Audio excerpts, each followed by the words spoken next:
You killed Abhaya. You killed Abhaya. Criminals fled out of jail. They are here. They are jailed. And you encourage me. You encourage me. Please smile with a hope that Didi will come every time. Didi don't bear border. Didi don't bother anybody. Didi walks just like a Royal Bengal tiger. রজতশুভ্র Banerjee বাড়ির সামনেটা না? হ্যাঁ, ওই লালবাড়িটা। Doctor রজতশুভ্র ব্যানার্জির বাড়িটা। আমি সংবাদ প্রতিনিধি থেকে আমি এসেছি, একটু কথা বলবো না। আমরা 10 মিনিট একটু টাইম নেবো না, ব্যাস, বেশি বিরক্ত করবো না। অবশ্যই অবশ্যই। না না, আমি পরিকল্পনা করে গেছি। আমি কি বলেছি সেটা ভেবে দেখা। অনেকদিন হয়ে গেছে, আমি ভেবে দেখেছি। না, ওটার কোনো ভেগ নেই, আমি তাদের চিন্তামি না। এমন অভিযোগ এসেছে যে মুখ্যমন্ত্রীকে অপমান করার কি আপনার উদ্দেশ্য ছিল? না, আমার প্রশ্ন করার উদ্দেশ্য ছিল যে কোনো স্পিকার শুড বি রেডি। আমি তো ধরুন অ্যানেস্থেশিয়া ট্রেন্ড, আমি মেডিসিনে কাজ করেছি। যে কোনো প্রফেসর যার লেখা বই সারা পৃথিবীতে চলছে, সেরকম মানুষ দাঁড়িয়েও যখন কথা বলেন, আমরা প্রশ্ন করি এবং তারা উত্তর দেন। আপনি মুখ্যমন্ত্রীকে অপমান করলেন বা তাকে প্রশ্ন করলেন, কোথাও যে আপনার কি মনে হয়েছিল চিকিৎসক হিসেবে শেষে মানে পরে গিয়ে রিয়ালাইজ হয়েছে বাংলাকে না, অপমান করলেন? একদম না। একে বলে রেট্রোস্পেকশন। ঠিক আছে, কথাগুলো শিক্ষার তো একটা বিন্যাস আছে। একে বলে রিফ্লেকশন অ্যান্ড রেট্রোস্পেকশন। আমি কি বলেছি সেটা ভেবে দেখা। অনেক দিন হয়ে গেছে, আমি ভেবে দেখেছি কোনো ইরেলিভেন্ট কোনো কিছু আমি করিনি। উনি অপমানিত হয়েছেন, উনি অভ্যস্ত নন প্রশ্ন ফেস করার। বাংলার মানটা কোনো ক্ষুণ্ণ হয়েছে? উনি করেছেন, উনি ক্ষুণ্ণ করেছেন, কারণ উনি জবাব দিতে পারেননি। উনি আবোল তাবোল কথা বলছিলেন, উনি ক্ষুণ্ণ করেছেন। অভিযোগ করছেন যে গুটি কয়েক প্রতিবাদী তাদেরকে আপনি জুটিয়ে নিলেন, তাদের সঙ্গে গিয়ে আপনি সংঘবদ্ধ একটা সৃষ্টি করলেন। ওটার কোনো ভেগ নেই, আমি তাদের চিন্তামি না। আমি একা ড্রাইভ করে গেছি, সেই ভিডিও আমার কাছে আছে। আমি লিভারপুল থেকে প্রায় 200 মাইল একা ড্রাইভ করে আমি ওই কেলগ কলেজটায় পৌঁছেছিলাম। ওটা ইউনিভার্সিটি নয়, কলেজ, অক্সফোর্ডশায়ার কাউন্টির মধ্যে। জিনিসগুলো বুঝুন। আমি পৌঁছেছিলাম এবং অত্যন্ত ঠান্ডা মাথায় বুঝে শুনে আমি জিনিসের প্রতিবাদ করেছি। প্রতিবাদ না, আমি প্রশ্ন করেছি।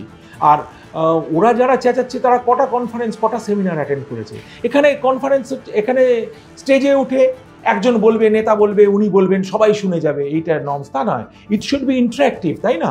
একটা ইউনিভার্সিটিতে গেছেন, তাহলে ওখানে কি তৃণমূলের সভা নাকি যে সেখানে উনি যা বলবেন তাই শুনবে? আমার প্ল্যান ছিল গিয়ে শোনার এবং কিছু প্রশ্ন করার।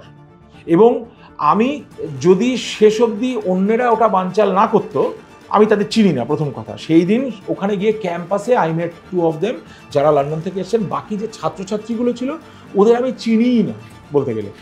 আমার সেরকম কোনো প্ল্যান ছিল না। আমার প্ল্যান ছিল নিজস্ব কিছু পোস্টার দেখানো ওনাকে এবং লোককে অবগত করা। যারা অনুষ্ঠানটাকে বানচাল করার চেষ্টা করেছে তাদেরকে চিনতেন না।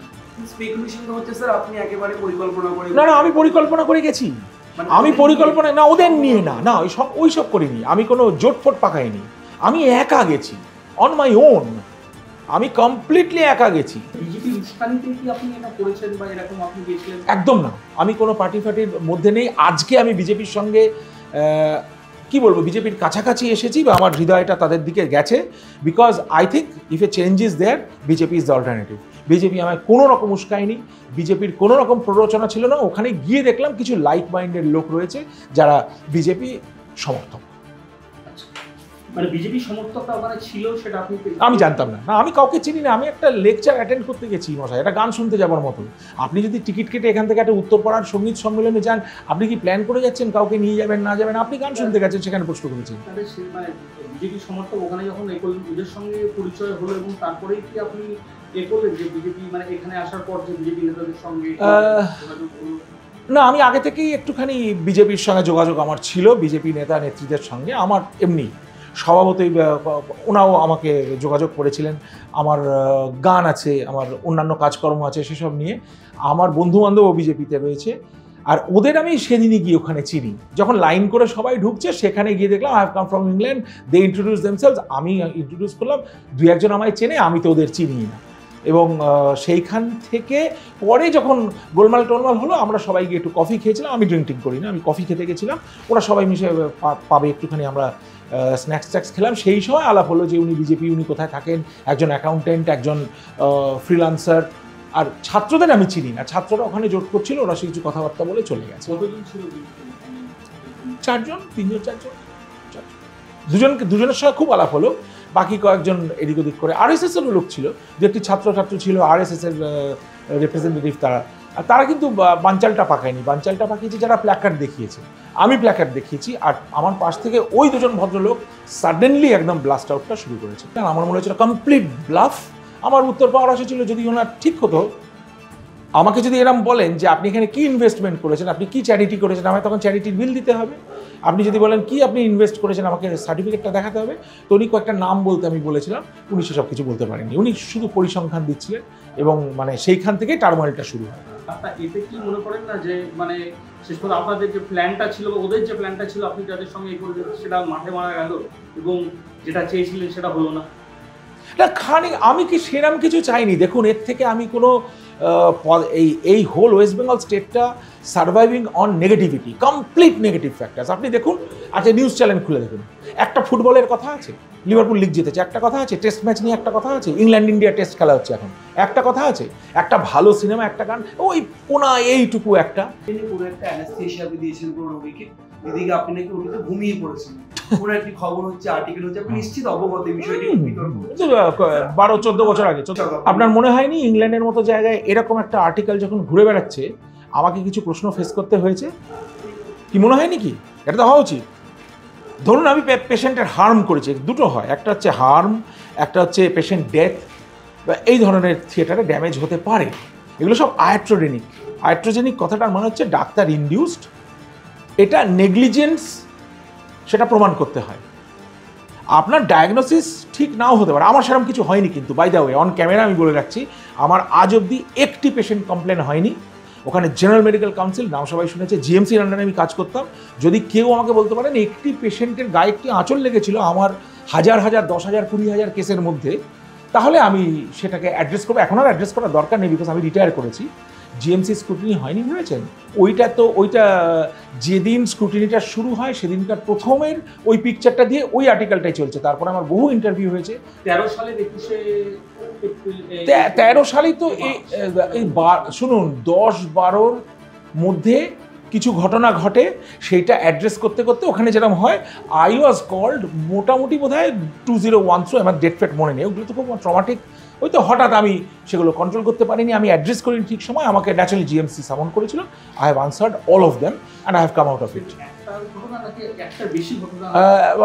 50টা ঘটনা, ডাজন্ট ম্যাটার।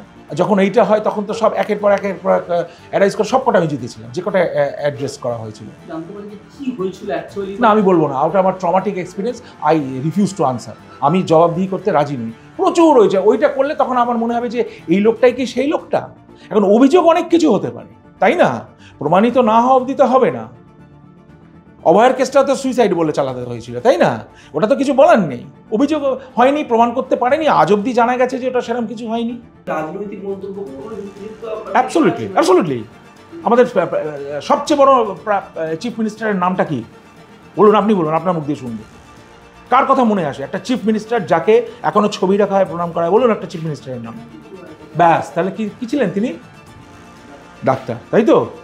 সুভাষচন্দ্র বোস কি ছিলেন? ICS officer, president and came back, তাই না? তাহলে যোগী আদিত্যনাথ কি ছিলেন? সন্ন্যাসী। অস্ত্র ধরতে হয়, আনন্দমঠে কি লেখা রয়েছে? সন্ন্যাসীরা অস্ত্র ধরেছে, অস্ত্র ধরা উচিত, দরকার হলে অস্ত্র ধরা উচিত। গীতাতে কি বলেছে? ভয় দেখিয়ে দেবে, আমি সংসার বিক্রি করে ফ্ল্যাটে চলে যাব। এটা I am a bit tougher than that. আমার নাটটা ক্র্যাক করা একটু মুশকিল আছে, সেইটাই এদের প্রবলেম হয়ে গেছে। তাই জন্য অভিযোগ আসবে, আমার মাথায় নেই, চুল নেই, এটা একটা। কে বলছে আমাকে নাকি এক ঘরে করে দেবে? এক ঘরে করুন। আপনার ডিগ্রি নিয়ে একটা মেডিকেল কাউন্সিল আপনার জবাব চেয়েছে। দেখুন, আমি প্রথমেই থামিয়ে দিচ্ছি, আমি কাউকে জবাব দেবো না।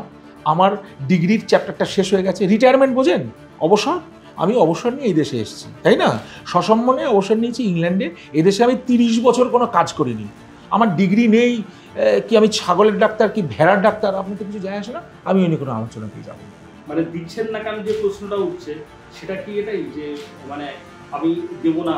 আমি দেবো না। আমি এই নিয়ে কথাই বলবো না। আমি গাড়ি চালাই না, আমি লাইসেন্স নিয়ে কথা বলবো না।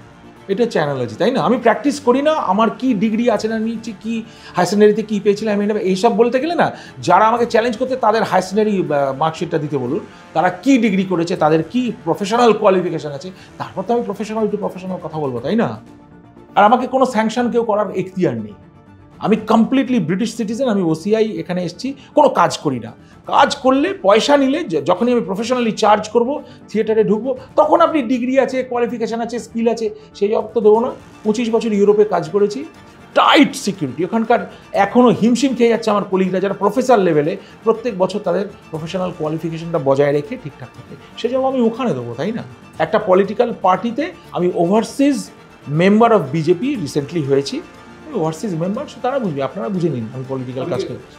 আমি পলিটিক্যাল মঞ্চে তো যাইনি, আমাকে অ্যারেস্ট করে নিয়ে গেছে পলিটিক্যাল নেতা আমার সঙ্গে। এসে মানে এদেশে রাজনীতি করবেন বা থেকে এমন কোনো প্ল্যানিং আছে? না, আমার কোনো রাজনীতি করার প্ল্যানিং নেই। আমি চেঞ্জটা অবশ্যম্ভাবী মনে করছি, আর আমি তো ভোটারও নই, আমি ভোট দিতে পারি না। ওসিআই যে রুলসটা বলে, রুলসের একটু অন্যতম ইম্পর্টেন্ট পার্ট আছে, যেগুলো বলা হচ্ছে যে আপনি এখানে ওয়ার্ক স্টাডি মানে ওয়ার্ক স্টাডি হ্যাঁ করতে পারবো, কাজও করতে হ্যাঁ, পারবো, সেটা অধিকার আছে। হ্যাঁ হ্যাঁ হ্যাঁ 250 যে বিষয়টা রয়েছে, হ্যাঁ, বা হ্যাঁ, পিআইও এই তো, হ্যাঁ, সেইটা বা ওসিআই রয়েছে, হ্যাঁ। সেখানে যদি আপনি বাই চান্স আগামী দিনে কাজ করতে চান, সেই রুলস রেগুলেশনে যেহেতু আপনার কাছে রয়েছে বিষয়টা, হ্যাঁ, অধিকার আছে, কিন্তু মেডিকেল কাউন্সিল তাদের উপরে তথ্য চায়, তখন তো দিদি আমি বাধ্য।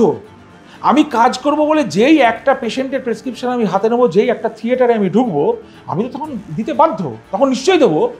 এইটাই তো বুঝুন না। আমি গাড়ি চালালে লাইসেন্স রাখবো পকেটে, আমি গাড়ি চালাই না তার আগে আপনি লাইসেন্স দেখতে চাইবেন না। আমি যদি কালকে ভাবি আমি মনোনয়নপত্র নেবো, নিশ্চয়ই আমি লিগেলি যাব, তা না তো আপনি আমাকে প্রথমে বলবেন মশাই আপনার তো অধিকার নেই, আপনি কী করে দাঁড়ালেন এমপি পদে? আর বিজেপিও আমার সেই সদস্য পদ দেবে না, অন্য কেউ দেবেন, আমাকে তো অ্যালাউই করবে। They all are aware about the OCI thing. আমার যদি পাসপোর্ট আমাকে যদি দেয় যে আপনি Indian passport holder, then I can go into it, সেরকম কোনো ইচ্ছা আমার নেই।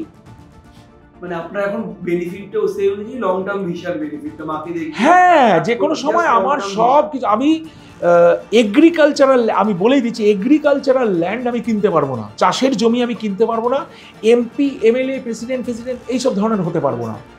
আমার পাসপোর্ট যেই আসবে তখনই হতে পারবো। আর যদি আমি একটা পেশেন্টও দেখি, আই উইল মেক শিওর যে ওয়েস্ট বেঙ্গল মেডিকেল, তখন আমি when you are in Rome behave as a Roman, আমি তাহলে সেইটা নিশ্চয়ই ফুলফিল করে আসবো, তখন আমি আর বলবো না যে আমি দেবো না।